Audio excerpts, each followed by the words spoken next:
오늘 예배 허락하신 하나님의 거룩한 말씀은 신명기 7장 1절에서 4절까지 말씀입니다.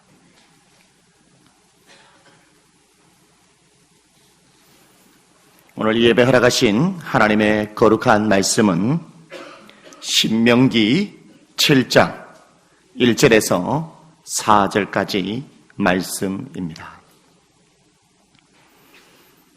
내 하나님 여호와께서 너를 인도하사 내가 가서 차지할 땅으로 들이시고 내 앞에서 여러 민족 헷 족속과 기르가스 족속과 아모리 족속과 가나안 족속과 브리스 족속과 히위 족속과 여부스 족속 곧 너보다 많고 힘이 센 7 족속을 쫓아내실 때에 내 하나님 여호와께서 그들을 내게 넘겨 내게 치게 하시리니 그때에 너는 그들을 진멸할 것이라.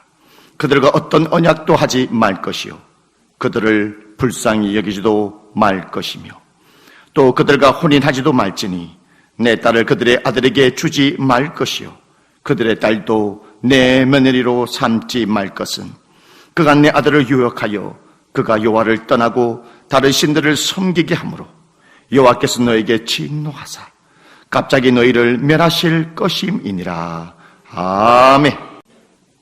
여러분, 내가 누구인지를 알 때 우리는 흔들리지 않습니다. 수많은 사람들이 세상에서 삶을 살아가면서 흔들리는 이유가 내가 누구인지를 알지 못하기 때문입니다. 오늘 이 시간에 예배를 드리는 저와 여러분은 과연 누구이겠습니까? 오늘 성경의 말씀에 보면 6절의 말씀에 이스라엘 백성들과 오늘 이 시대의 그리스도인들을 향하여서 너희들은 성민이다 이렇게 말씀합니다. 성민이라는 것은 6절의 하반부에 보면 하나님이 택한 백성이다 라는 것입니다. 하나님께서 여러분을 택했기 때문에 오늘 이 자리에서 예배를 드리는 것입니다. 하나님의 택한 백성입니다. 여러분은. 그렇다면 저와 여러분이 하나님의 백성으로 택함을 받았는데 하나님의 자녀로 부르심을 받았던 그 하나님의 기준은 무엇이겠습니까? 하나님이 택한 그 기준은 오늘 7절의 말씀에 보면 수요가 많은 것이 아니라 수요가 가장 적기 때문에 이스라엘 백성들을 뽑았고 선택했다라고 말씀하고 있습니다. 이 말은 무엇이겠습니까? 이스라엘 백성들이 뛰어나서 이스라엘 백성들이 다른 민족보다가도 가장 지혜로워서 이스라엘 백성들이 어떠한 민족보다가도 가장 의롭고 깨끗해서 하나님이 이스라엘 백성들을 택한 것이 아니라는 것입니다. 오늘 우리가 이 시간에 살아계신 하나님 아버지 앞에 하나님의 자녀로 오늘 이 시간에 예배를 드릴 수 있는 것은 저와 여러분도 마찬가지입니다. 다른 사람들보다 뭔가 뛰어나가지고 뭔가 잘나서 다른 사람보다 의로워서 우리가 오늘 하나님의 백성으로 오늘 이 자리에서 예배를 드리는 것이 아니라는 것입니다. 그렇다면 하나님이 저와 여러분을 선택한 그 명확한 기준은 무엇이겠습니까? 오늘 8절의 말씀에 보면 그 기준이 이렇게 말씀합니다. 내가 너희를 사랑했기 때문이다. 내가 아브라함과 약속한 것을 그 약속을 지키기 위해서 내가 너희들을 선택했다. 내가 너희들을 사랑했기 때문에 내가 너희들을 나의 백성으로 나의 자녀로 부르셨다 라고 오늘 성경은 말씀하고 있습니다. 저와 여러분이 누구인지를 알았다면 저와 여러분이 하나님의 자녀라는 것을 알았다면 하나님의 백성이 된 저와 여러분은 가장 우선순위로 해야 될 것이 무엇이겠습니까? 그것은 바로 하나님을 의지하며 삶을 살아가는 것입니다. 왜 하나님의 백성들이 이 세상의 삶을 살아가면서 하나님을 의지해야 하겠습니까? 그 첫 번째로 저와 여러분이 하나님의 백성으로 삶을 살아가는 이 한 세상이 결코 만만하지 않기 때문입니다. 오늘 신명기 7장 1절의 말씀에 하나님께서는 가나안 족속에 7 족속을 말씀하고 있습니다. 가나안 땅에는 7 족속이 있는데 이 7 족속은 이스라엘 백성들보다도 많다. 그리고 이스라엘 백성들보다도 힘이 강하다. 이렇게 말씀하고 있습니다. 이스라엘 백성들에게 수적으로도 쪽수로도 가나안 땅 사람을 이길 수 없다.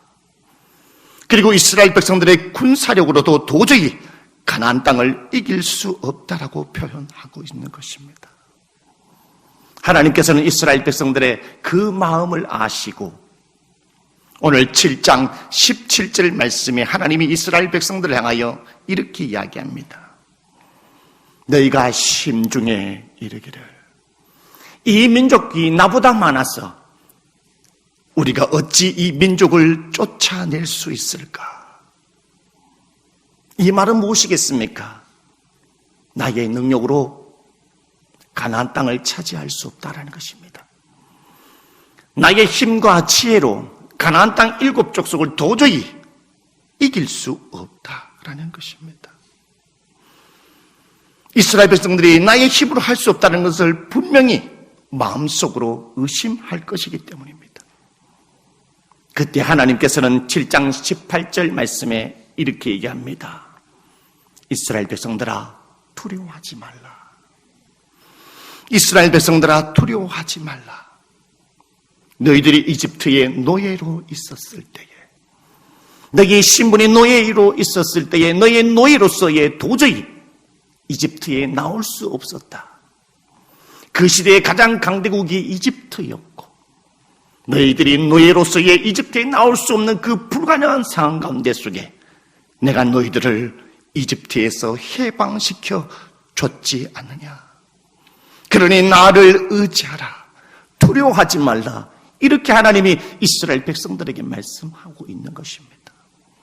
이처럼 저와 여러분의 삶을 살아가는 이 세상이 결코 만만하지 않습니다.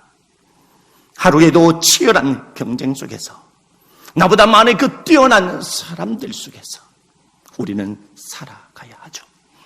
청년은 청년의 삶으로서의, 그리고 직장인은 직장인의 삶으로서, 그리고 사업하시는 사람들은 사업하는 사람들로서, 오늘날은 많은 수많은 그리스도인들 또한 은퇴하고 난 다음에 경비, 그리고 요양보호사, 수많은 일들로 쫓아다니며 결코 만만하지 않는 인생의 삶을 살아가는 것을 볼 수 있습니다. 그럴 때에 하나님은 저와 여러분을 향하여 만만치 않는 이 세상을 살아갈 때에 하나님께서는 이사야에서 이렇게 말씀합니다. 두려워하지 말라. 내가 너와 함께함이라. 놀라지 말라. 나는 내 하나님이 됨이라.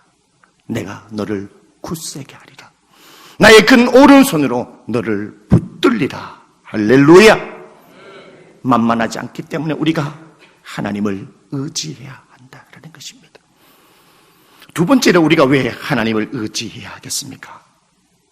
우리가 유혹에 넘어지지 않기 위해서 우리는 하나님을 의지해야 한다라는 것입니다. 오늘 성경 2절의 말씀에 하나님께서는 이스라엘 백성들이 가나안 땅에 들어가서 살 때에, 가나안 사람들과 전쟁할 때에 전멸법을 사용하라 했습니다. 전멸법이란 봐주지 말라. 그들과 언약하지도 말고 그들과 싸울 때에 불쌍히 여기지도 말라. 3절의 말씀에는 그들과 혼인하지도 말라. 왜? 무엇 때문일까요?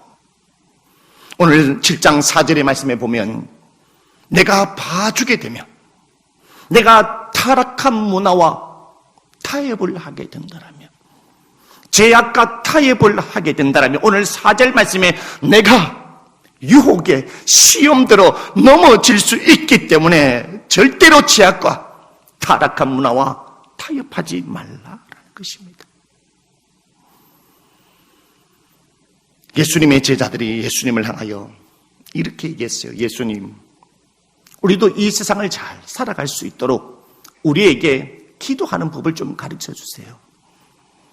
그러니까 예수님이 주기도문을 가르쳐 주었어요.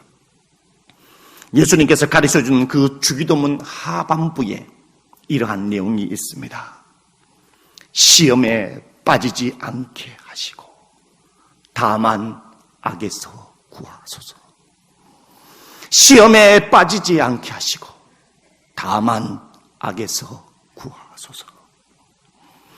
예수님께서 제자들에게 기도를 가르쳐 주셨는데 왜 기도의 내용을, 이 내용을 집어넣겠습니까? 우리가 인간이 이 세상의 삶을 살아가는데 사람이 연약하기 때문입니다. 연약하기 때문에 예수님께서는 이 기도문을 가르쳐 줬다라는 것이죠. 예수님께서는 마지막 겟세마네 동산에서 기도하실 때에 예수님은 제자들에게 이렇게 말씀했습니다. 마태복음 26장 41절 말씀에 시험에 들지 않게 깨어 기도하라. 마음에는 원이로되 육신이 약하도다. 할렐루야. 우리는 마음적으로는 잘 살아가고 싶습니다. 마음으로는 하나님 앞에 순종하며 삶을 살아가고 싶습니다. 그런데 예수님은 제자들을 향해서 우리는 마음이 원이로되 육신이 약하도다. 우리가 육신이 약하기 때문에 세상의 유혹에 넘어질 수 있습니다. 초등학생은 초등학생대로, 청소년은 청소년대로, 청년은 청년대로, 여러분 어른은 또한 어른대로 나름대로 수많은 그 유혹과 시험 속에 우리가 넘어질 수 있죠. 그래서 오늘 성경은 말을 합니다. 살아계신 하나님을 의지할 때에 유혹에 넘어지지 않는다라고 말합니다. 여러분 이것을 꼭 기억하시는 여러분이 되시기를 주님의 이름으로 축복합니다. 세 번째로, 왜 하나님의 백성들은 하나님을 의지하며 삶을 살아가야 할까요? 그것은 바로 우리는 내일 일을 알지 못하기 때문에 우리는 하나님을 의지하며 살아야 합니다. 야고보서 4장 14절에 이런 말씀이 있습니다.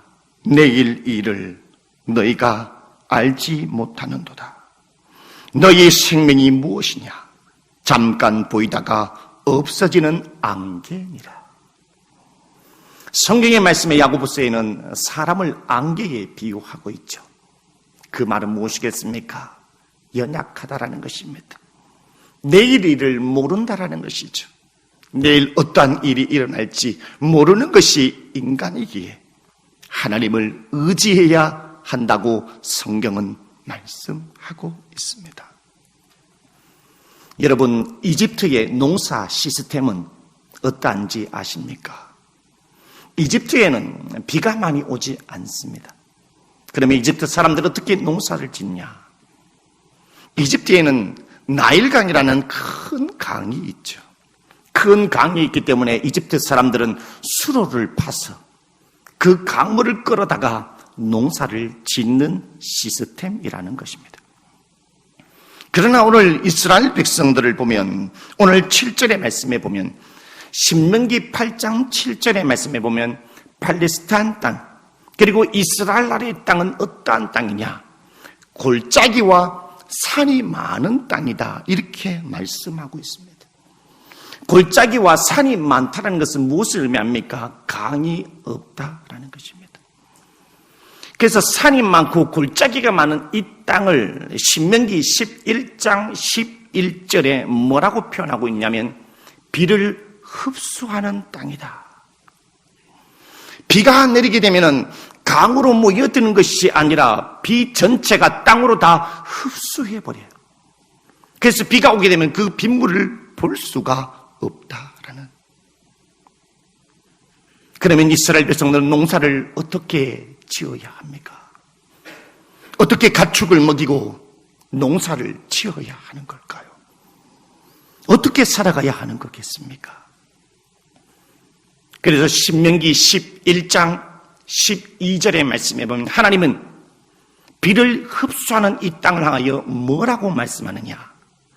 내가 항상 돌봐주어야 하는 땅이다, 이렇게 표현하고 있습니다.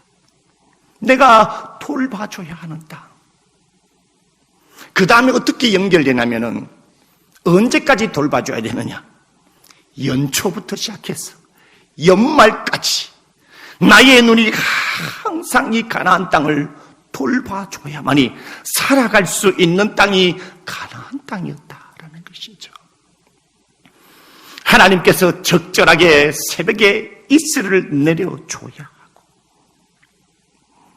그리고 겨울에 농사를 지을 수 있도록 하나님이 이른비를 내려줘야 하고, 여름에 농사를 지을 수 있도록 하나님이 늦은 비를 제때 내려줘야만이 농사를 지을 수 있는 땅, 그것이 바로 비를 흡수하는 땅이요 가나안 땅이라는 것입니다. 그래서 가나안 땅을 젖과 꿀이 흐르는 땅이라고 말합니다. 왜 젖과 꿀이 흐르는 땅이냐? 젖은 목축업을 의미합니다. 꿀은 곡식을 의미하지요.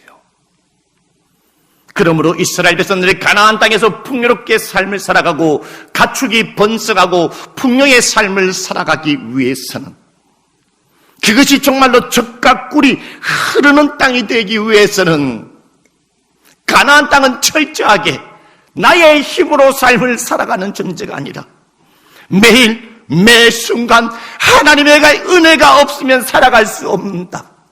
순간순간만에 하나님의 은혜를 내려주지 않는다면, 새벽에 이슬을 내려주지 아니하고 겨울에 비를 내려주지 아니하고 여름에 비를 내려주지 않는다면 하나님의 은혜가 없으면 살아갈 수 없는 땅이 가나안 땅입니다. 여러분, 이스라엘 백성들이 가나안 땅에 사는 이 땅을 어디서 연습했냐?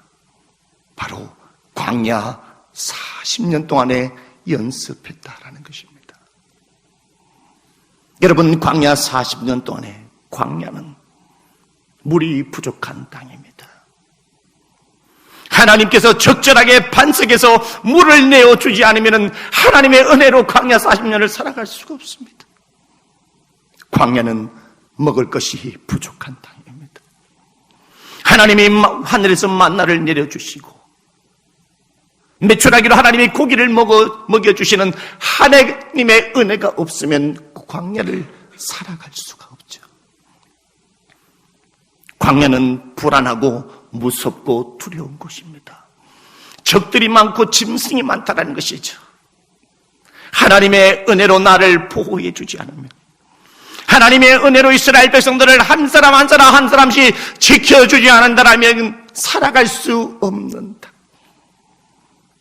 그래서 성경은 40년 동안에 발이 부르트지 아니하였고 옷이 헤어지지 아니하였다.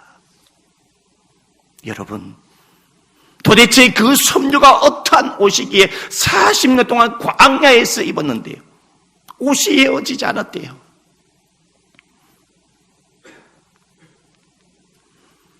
낮에는 적절한 온도, 밤에도 적절한 온도를 맞춰줘야만이 옷이 헤어지지 않는다는 것입니다. 이스라엘 백성들이 광야 40년 동안에 하나님의 은혜로 사는 법을 배웠습니다. 그래서 가나안 땅도 한순간 한순간 하나님의 은혜가 아니면 살아갈 수 없는 땅. 오늘 저와 여러분이 이 세상도 마찬가지입니다. 코로나19가 이 세상을 강타할지 누가 알았겠습니까? 수많은 사람들은 코로나19가 그냥 3개월이면 지날 줄 알았는데 3년, 4년 지나오게 되었습니다. 사람은 내일 일을 알 수 없습니다. 나의 직장에, 나의 회사에, 우리의 가정에, 여러분의 삶 속에서 여러분의 자녀들이 어떠한 일들이 일어나는지 우리는 내일 일을 알 수 없다라는 것입니다. 내일 일을 알 수 없기 때문에 이스라엘 백성들처럼 순간순간마다 때때로 우리의 가정에, 나의 직장의 자녀들에게, 나의 일터 가운데, 회사 가운데 속에 하나님의 은혜가 있지 않는다라면, 하나님의 눈이, 하나님의 우리의 가정을 돌봐주지 않는다라면, 신명기 11장 12절에 연초부터 연말까지 하나님이 돌봐주시지 않는다면 결코 살아갈 수 없는 땅이 바로 이 시대라는 것을 저와 여러분에게 말씀하고 있다라는 것입니다. 우리가 하나님의 은혜로 삶을 살아갈 때에, 그 은혜를 의지할 때에 우리는 승리할 줄 믿습니다. 여러분, 우리는 하나님 앞에 선택받은 하나님의 자녀들입니다. 그것은 우리가 뛰어나서 하나님의 자녀가 된 것이 아니라 하나님의 사랑으로 자녀가 되었다라는 것이죠. 그러므로 저와 여러분은 하나님을 의지하며 삶을 살아야 합니다. 그 첫 번째로는 이 세상이 만만하지 않기 때문에 우리는 하나님을 의지해야 하며, 두 번째로는 우리가 이 세상의 삶을 살아가면서 유혹에 넘어지지 않기 위해서는 우리가 하나님을 의지해야 하며, 세 번째로는 내일 일을 알지 못하기 때문에 저와 여러분은 하나님을 의지하며 삶을 살아가야 한다라는 것입니다. 여러분, 하나님의 은혜가 여러분과 함께 하고 있습니다. 그 하나님을 의지하면서 이 한 주간 승리하며 삶을 살아가시는 여러분이 되시기를 주님의 이름으로 축복합니다. 기도